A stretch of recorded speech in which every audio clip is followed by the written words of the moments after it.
Halo, nama saya Kemal Andreas. Anda sedang mendengarkan Podcast, sebuah podcast yang di dalamnya akan menyampaikan opini tentang banyak hal. Saya juga akan mengundang pembicara lain yang akan membicarakan seputar isu sosial, hobi, makanan, hingga lelucon. Podcast ini dibuat secara gratis. Agar Anda tidak ketinggalan, silahkan subscribe channel Kemal Andreas di YouTube. Follow podcast di Spotify, Anchor, atau aplikasi pemutar podcast lainnya. Aku mungkin akan agak sedikit menarik beberapa, maksudnya agak mundur juga gitu tentang tadi kan kondisi itu akan sangat berpengaruh gitu ya. Ekosistem akan berpengaruh pada bagaimana pola masyarakat gitu. Nah, sedangkan di pedesaan karena relasinya masih sangat kuat, modal sosialnya sangat kuat, sehingga masih bisa berbagi dengan masyarakat yang lainnya gitu kan. Nah, tapi apa sih yang mungkin membuat perubahan bisa terjadi di desa? Secara ekosistemnya masih tetap sama desa, tapi secara sistem sosial bakal berubah. Modernisasi, gaya urbanisasi. Ketika penduduk desa migrasi ke kota untuk mencari penghidupan yang lebih baik, misalnya bekerja di pabrik, sekolah, kemudian menjadi pedagang di kota, dia akan lama-lama dia akan menyerap nilai-nilai kota, kemudian dibawa ke desa, dan ini bisa merubah mindset orang desa, penduduk desa. Nah itu. Berarti negatifnya di kota. Negatif. Nggak ada yang positif. Tidak juga. Ada feedback. Orang desa membawa nilai dan norma ke kota, kemudian orang kota membawa nilai dan norma ke desa, dan ini saling hubungan yang saling timbal balik.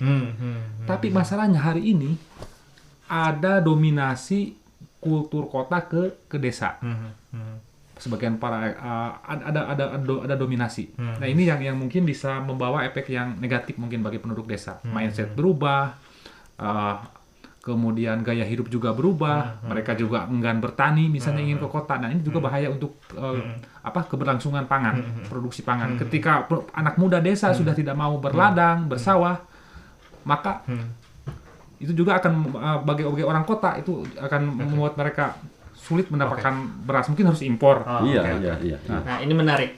Tadi bahwa anak muda akan sulit malas. Mereka kan generasi penerus pertanian. Aku pengen nanya sama Kang Tis. Kang Tis usia berapa sekarang? Ya kalau nggak salah itu 36. 36. Berarti kalau ngikutin undang-undang KNPI mah masih pemuda ya, sebenarnya masih pemuda. Nah, apa yang membuat Kang Tis kan bertani kan ya, maksudnya punya ladang. Apa yang membuat Kang Tis tetap berladang dan nggak memilih pindah ke kota? Ya kalau sekarang tuh agak sulit. Agak sulit juga. Sulit naona? Hah? Sulit apanya? Dikarenakan kan saya orang desa. Orang desa. Kalau bekerja di kota harus punya apa tuh? Ijazah. Pendidikan, skill yang kuat.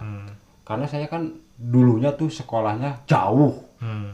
Pendidikan Anda apa? Ya sampai SD lah. Oke. Sampai SD. Makanya dia tuh kita tuh pilih di desa aja. Nuruti orang tua. Ngikuti orang tua gitu maksudnya. Nah, apa menurut Kang Tisnya? Iya.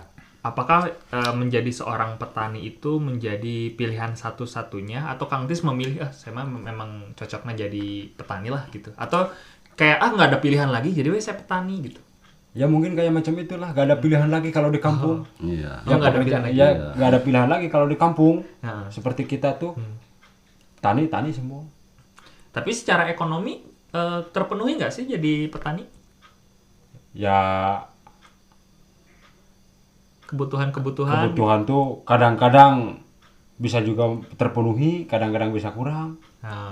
Iya. Gitu. Tapi saya pikir kalau kebutuhan mah terpenuhi, yang nggak mah keinginan ya. Ya seperti iya kan? Tapi yang paling berpengaruh itu luas penguasaan lahan. Kita kembali ke luas penguasaan lahan. Hari ini rata-rata penguasaan lahan di desa itu kurang dari 0,5 hektar. Iya. Di sini? Iya.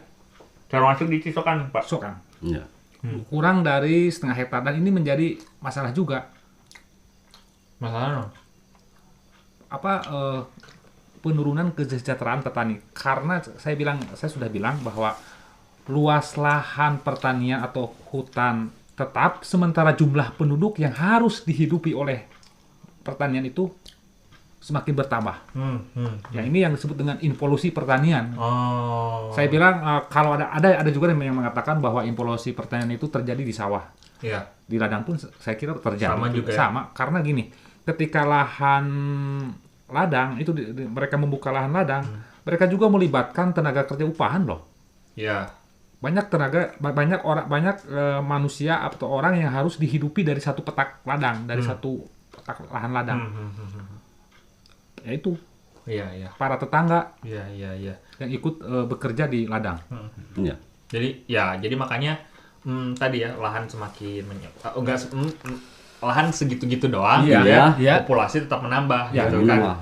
Yang tadinya mungkin zaman orang tuanya Kang Tis gitu kan, Pak Kayat gitu, orang tuanya punya puluhan hektar gitu ya. Puluhan hektar. Ya kan? Kalau sekarang mah udah dibagi-bagi gitu kan, dibagi karena populasi ya gitu. Nah, dan ada nggak sih maksudnya tuh strategi yang dilakukan oleh masyarakat di pedesaan gitu ketika menghadapi influsi pertanian ini? Involusi pertanian. Ada nggak? Involusi pertanian itu berarti suatu pola yang kebalik kan, mundur ke dalam, muter ke dalam kan, terus lawan dari evolusi kan. Lawan dari evolusi. Kalau di dalam sistem sawah dan ekosistem sawah berarti bagaimana suatu sawah itu bisa menghidupi jumlah penduduk yang banyak. Sawah bisa menghidupi jumlah, begitupun di perladangan. Banyak pelibatan tenaga kerja dari luar. Kalau dulu mungkin biasa dikerjakan oleh tenaga kerja keluarga kan. Kalau sekarang satu petak lahan itu juga melibatkan berbagai orang. Dari mulai dari masa penyiapan lahan, membuka hutan, itu melibatkan tenaga kerja yang lumayan banyak. Iya.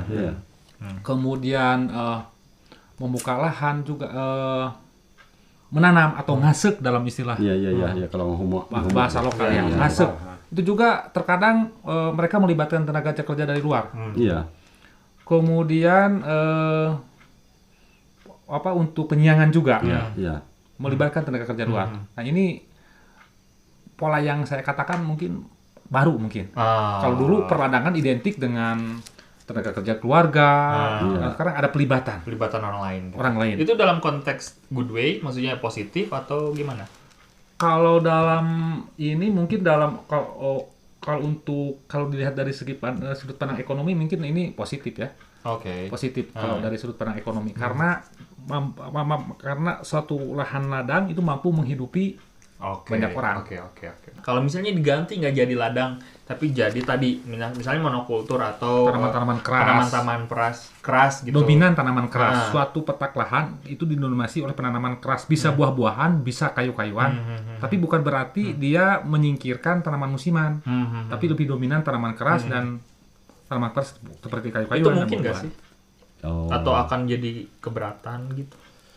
Ya itu kalau secara gitu bisa dibilang mungkin, bisa dibilang nggak mungkin. Mungkinnya kenapa? Kalau mungkinnya harus gimana tadi? Misal kalau di sini teh mau di peningkatan kesejahteraan masyarakat. Peningkatan. Ya. Jika dirubah menjadi agroforestry, maka agroforestry itu harus bisa memberikan kontribusi yang positif dalam ada peningkatan ekonomi kesejahteraan atau kesejahteraan masyarakat. Tidak dimungkinkan beras itu menjadi sumber pangan mereka. Tadi sudah diulas sedikit bahwa 3 kintal itu bisa menyambung hidup mereka selama 4 sampai dengan 5 bulan, berarti satu musim. Satu keluarga. Satu keluarga. Dan mereka pun tidak pernah membeli beras. Ini dilema juga, tapi masalah yang harus kita pecahkan Nah, bersama. dan mungkin ini sebuah pertanyaan gitu buat Pak Kayat sama Kang Tis. Kalau seandainya yang tadi 3, berarti kan ketika nanti dirubah misalnya si beras 3 kintal itu jadi nggak ada gitu. Diganti misalnya karena punya kebun kopi gitu, jadinya kopi dan nggak mungkin makan kopi gitu kan. Dan harus membeli beras. Dan harus membeli beras Tapi gitu. dengan kopi itu dia bisa memenuhi kebutuhan ekonominya lebih dari tadi yang punya tadi segitu tadi. Gimana nih? Nah, kalau begitu mah emang cocok juga. Bagus juga. Apalagi pendapatan lebih meningkat. Dari yang aku tadi nanam padi dapat segitu, kalau udah nanam kopi atau dan lain-lainnya lebih dari segitu itu bagus juga. Tapi sedih nggak sih? Bisa dibilang sedih, bisa dibilang enggak. Sedihnya kalau tadi mah biasa aku nanam padi, sekarang mah jadi nanam kopi, atau tadi mah panen padi, sekarang jadi panen kopi.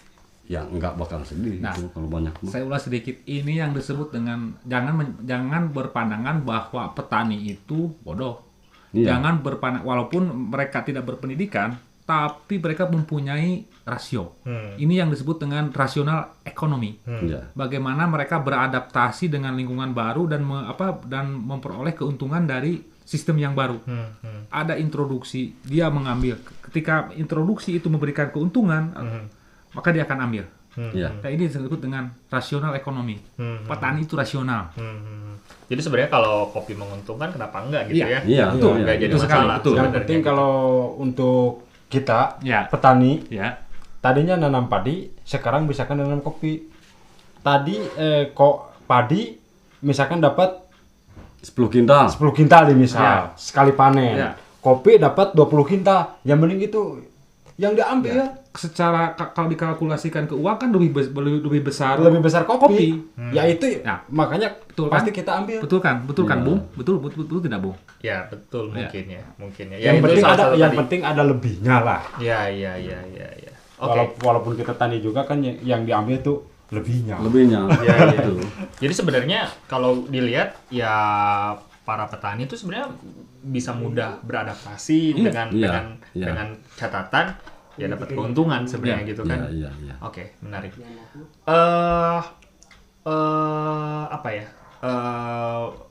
Mungkin agak nyambung lagi nih soal tadi kan soal pertanian dan soal hama. Nah, tadi kan diceritain bagaimana ada kera dan sebagainya. Kalau berarti kan biasanya diburu tuh yang dianggap hama tuh ya, bisa bagong, babi gitu kan, babi hutan. Sebenarnya perburuan itu dilakukan terutama ini untuk di daerah sini ya. Dilakukan karena memang sudah hobi berburu. Terutama untuk babi hutan ya gitu ya. Atau berburu karena si babi hutan ini menyerang lahan-lahan pertanian. Itu bukannya sebetulnya aku senang atau hobi memburu. Cuman aku memburu dia itu dikarenakan merusak tanaman. Kang Tis gimana? Kang Tis suka berburu kan? Ya suka. Berburu naon? Berburu babi. Berburu babi. Dikarenakan suka itu bukannya kita suka, namun ladang kita sering dihajar babi, makanya kita buru. Ya kalau dibiarkan kan mana mungkin tetanen kita tuh habis sama dia. Kita juga kan mau makan. Seperti macam itu. Biasanya saya melihat bahwa perburuan itu terjadi kalau kita tarik lagi mungkin Anda sebagai antropolog kan. Boleh. Bahwa berburu itu bagian dari evolusi manusia kan, proses evolusi manusia kan. Evolusi kan. Nah, apakah ini memang ada hubungannya dengan nenek moyang kita yang memang senang berburu gitu sebenarnya? Berburu kan dulu berburu bukan untuk mengusir mereka kan, dulu untuk dimakan kan, kebutuhan makanan gitu kan. Nah, kalau yang sekarang nih hari ini di Cisokan atau di banyak tempat di Jawa Barat gitu, perburuan itu terjadi karena ada hubungannya dengan itu atau memang seperti yang tadi diulaskan oleh Pak Kayat dan Kang Tis karena sebenarnya landasannya saya bilang saya tidak akan menafikan sejarah, faktor sejarah. Sebenarnya landasan sudah ada sejak peradaban dimulai lah. Nenek moyang kita di tanah Tatar Sunda ini sudah dimulai. Nah, ketika ada gangguan hama, kelembagaan perburuan ini semakin muat. Menguat. Jadi landasannya sudah ada dan terus diwariskan dari satu generasi ke generasi lain. Kemudian terjadi perubahan habitat, perburuan misalnya macan itu kan jadi predator bagi babi hutan. Semakin berkurang, babi hutan pun semakin banyak. Nah ini perburuan sebagai suatu sistem ini semakin menguat. Landasannya sudah ada. Kemudian hari ini populasi babi semakin banyak karena top predatornya bisa macan itu semakin sedikit. Ini menjadi masalah. Perburuan semakin menguat. Oh, jadi memang ada landasannya. Ada landasannya dari masa lalu. Kalau di sini berburu tiap hari apa sih, Kang? Ya biasanya tuh tiap hari Minggu. Hari Minggu. Tiap hari Minggu. Kenapa hari Minggu? Karena libur. Karena libur lah. Berarti di sini PNS semua ya? Iya. Tidak juga. Tadi misalkan ini kalau bukan, cuman ini petani yang ikut loh. Petani. Mungkin hari Minggu ini leisure time lah. Hari Minggu atau hari Jumat.